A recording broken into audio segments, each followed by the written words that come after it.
sio wote waliopotea, isipokuwa yule mwana wa upotevu.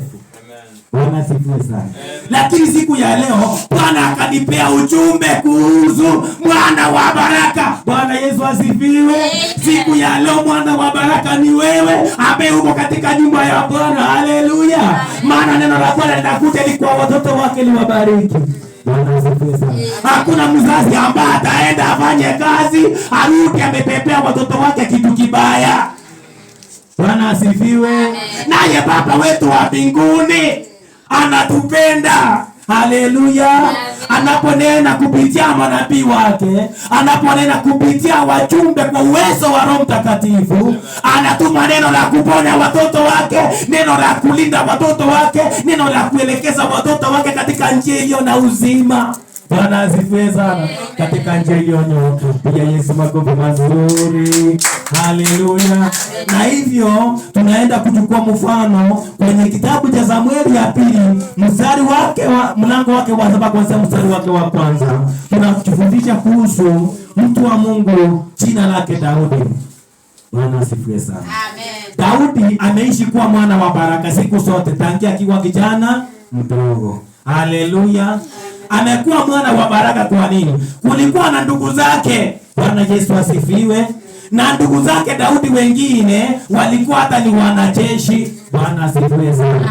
Katika jeshi la serikali ya mtu jina lake mfalme, jina lake Sauli. Haleluya. Amen. Sasa lakini kulikuwa na kitu ambaye alizoea kutukana majeshi ya Mungu. Bwana asifiwe sana. Kulikuwa na adui shujaa jina lake Goliath ambaye aliishi kutukana majeshi ya Mungu Israeli na Mungu. Bwana asifiwe. Naye Mungu ni nani? Ni mwana wa baraka kati ya wengi. Haleluya. Uwe mwana wa baraka kati ya wengi mpendwa, kwa jina la Yesu wa Nazareti. Na kwa sababu unaonaka familia inaweza kuwa mko na kwa familia mko watoto kama 10, lakini kati yao 10 kuna mwana wa baraka wako. Huyo mwana wa baraka anapenda maombi. Huyo mwana wa baraka anapenda kanisa. Huyo mwana wa baraka anapenda neno la Mungu. Na hivyo watu wengi hawampendi. Bwana asifiwe sana. Kwa maana ule mti ambao uko na matunda mawe ikosi. Haleluya. Ule mti ambao uko na matunda mawe ni mingi huko. Haleluya. Mwana wa baraka anapitia changamoto. Bwana asifiwe sana. Lakini hata kama wanamkataa, huyo ni mwana wa baraka. Mkumbuke Bwana wetu Yesu. Bwana wetu Yesu Kristo alikuja akihubiri viwete watembee, wanasema ni Beelzebuli. Bwana asifiwe sana. Akiponya vipofu waone, wanalalamika. Bwana asifiwe. Akitoa watu mapepo wanamwambia usikae kwetu tafadhali, enda ng'ambo ile nyingine. Haleluya. Kwa sababu Yesu ni mwana wa baraka, na sisi kwa kanisa hili huyu Yesu wa baraka, neno lake linatufanya sisi nasi tuwe wana wa baraka. Hata kama tumetupiwa mawe, haleluya, ni lazima tuendelee, kwa sababu Bwana wetu wa baraka Yesu alipolaumiwa aliendelea kuwa mshindi kulikomboa kanisa. Bwana asifiwe sana. Amen.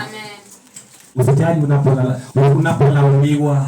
Usijali unaporushiwa mawe, kwa sababu kama urushiwi mawe kuna shida, hauna matunda. Bwana asifiwe.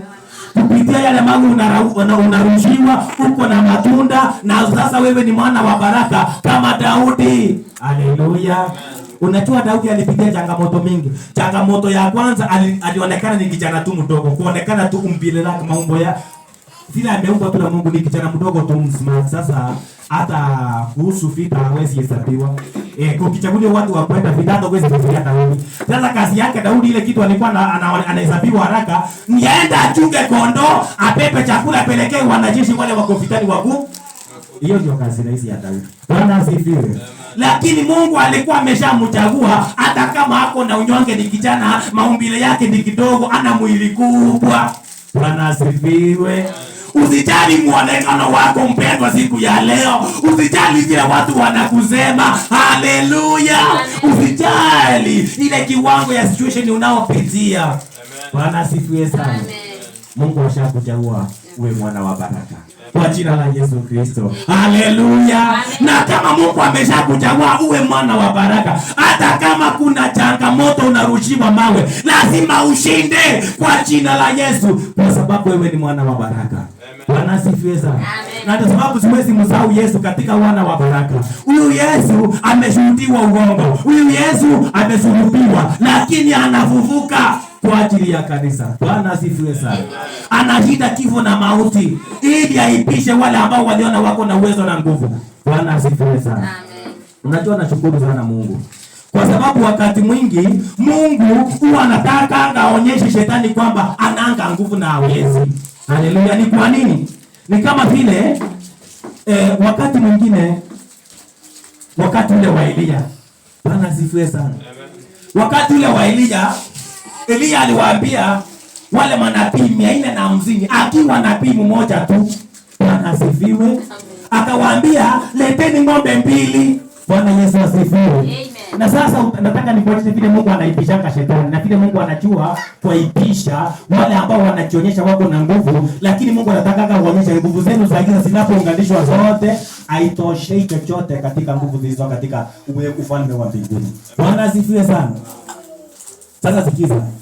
Wakati wameambiwa manabii 450 walete ng'ombe 2, Elia aliwaambia nini? Chagueni ng'ombe mmoja, wanapewa first priority. Bwana asifiwe sana. Wanapewa nafasi ya kwanza. Kwa nini? Wasiseme walivinyiliwa, wasipate bahati pa kujitetea. Bwana asifiwe. Amen. Na unajua kwa nini nakubali mfano? Sitaki uanze kujiuliza swali aje. Kwa nini Mungu akakubali nirushiwe mawe? Kwa nini? Na mimi ni mtoto wake. Haleluya. Mungu anataka urushiwe mawe, ile mawe ikose kukuumiza, ile mawe ikose kukuzuilia kufika katika mafanikio yenye Mungu alikuwekea. Ndio shetani ajue hana nguvu ya kuzuilia makusudi ya Mungu. Bwana asifiwe. Sasa shetani asiporuhusiwa ajaribu kupigana, aone ukiwa mshindi baadaye, hata kama alikuwa anakufunga, atajua nguvu zake hazina uwezo.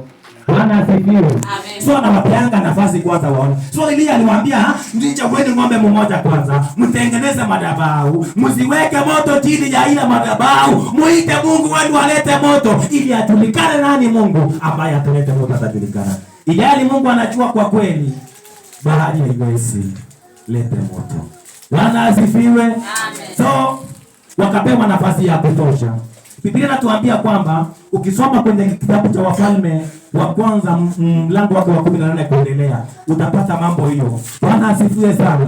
Mahali pale utaona kwamba wale watu waliweza kutengeneza ng'ombe, wakatengeneza madhabahu yao na wakaita Mungu wao jina lake bahari. Hata upepo haikutokea mpendwa. Bwana asifiwe.